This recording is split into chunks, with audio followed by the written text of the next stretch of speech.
તમને ભૂખ લાગી હોય કે ના લાગી હોય, પણ પાણીપુરી જોઈને એક વખત તો એવું થઈ જ જાય કે થોડીક ખાઈ લઉં, રાઈટ? હેલો ફ્રેન્ડ્સ, આજે હું બનાવવા જઈ રહી છું કે જેના વગર કોઈ પણ ચાટ અધૂરી છે.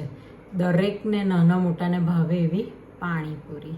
પાણી બનાવવા માટે સૌથી પહેલાં જોઈશે ધાણા, ફુદીનો, લીલા મરચાં, પાણીપુરીનો મસાલો છે, લીંબુ છે અને સ્વાદ પ્રમાણે મીઠું.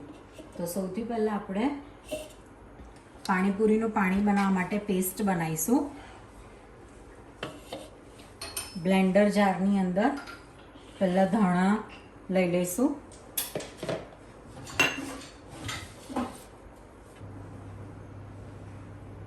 ફુદીનો લઈશું. ધાણા મેં લગભગ 200 ગ્રામ જેટલા ધાણા લીધા છે. 20 થી 25 જેટલા પાંદડા ફુદીનાના છે. 2 થી 3 મરચાં છે. તમારા ઘરમાં જે રીતની તીખાશ ખવાતી હોય એ રીતના મરચાં તમે લઈ શકો છો. ત્યાર પછી એક મોટી સાઈઝનું લીંબુ, એનો જ્યુસ કાઢીને લીધેલો છે. અને પાણીપુરીનો મસાલો, એ લગભગ 2 ચમચી જેવો મસાલો.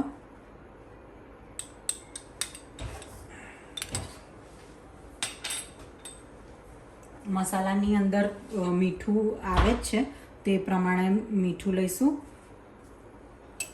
હવે અંદર થોડુંક પાણી રેડીશું.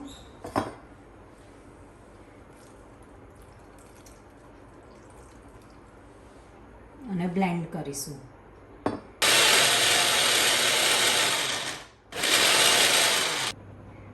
પાણીપુરીની પેસ્ટ રેડી છે. હવે આપણે થોડુંક અંદર સંચર એડ કરીશું અને ફરી એક વખત બ્લેન્ડ કરી દઈશું.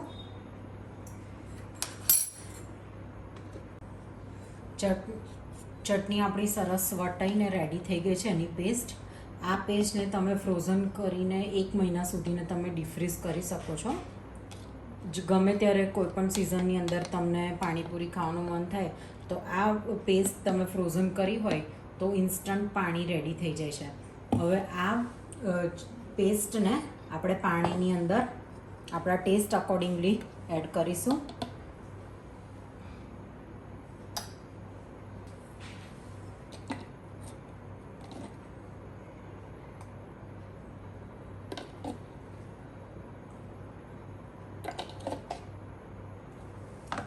તો પાણીપુરીનું પાણી રેડી છે.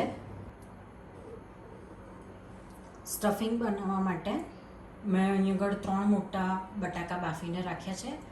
બોઇલ કરીને એને સ્મેશ કરી દીધા છે. હવે અંદર એડ કરીશું ચણા. બટાકામાં મીઠું નાખેલું નથી, ચણાની અંદર નાખેલું છે.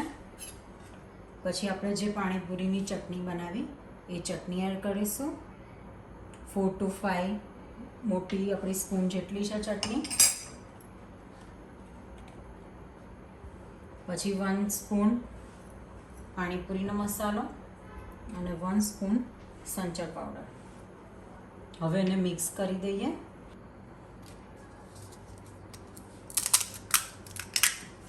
પૂરીને આવી રીતના હોલ કરીશું.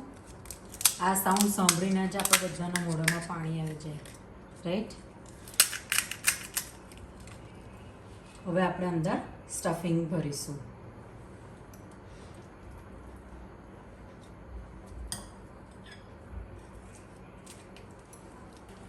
પૂરીમાં સ્ટફિંગ ભરી ગયું છે. હવે આપણે બુંદી ઉપર એડ કરીશું. બુંદી વગર પાણીપુરી અધૂરી છે. ઘણા લોકો પાણીની અંદર જ બુંદી નાખી દેતા હોય છે, પણ એ થોડીક સોગી થઈ જાય છે. આ ક્રન્ચી રહેશે, ખાવામાં પણ મજા આવશે. આપણે આની અંદર દેશી ચણા નાખ્યા છે. દેશી ચણાની જગ્યાએ આપણે મગ પણ બાફીને એડ કરી શકીએ છીએ. પાણીપુરીને હું આવી રીતના પાણી શોર્ટ ગ્લાસમાં સર્વ કરું છું. આવી રીતના બધા શોર્ટ ગ્લાસ પાણીથી ભરાઈ ગયા છે. હવે એની ઉપર આપણે પૂરી મૂકીશું.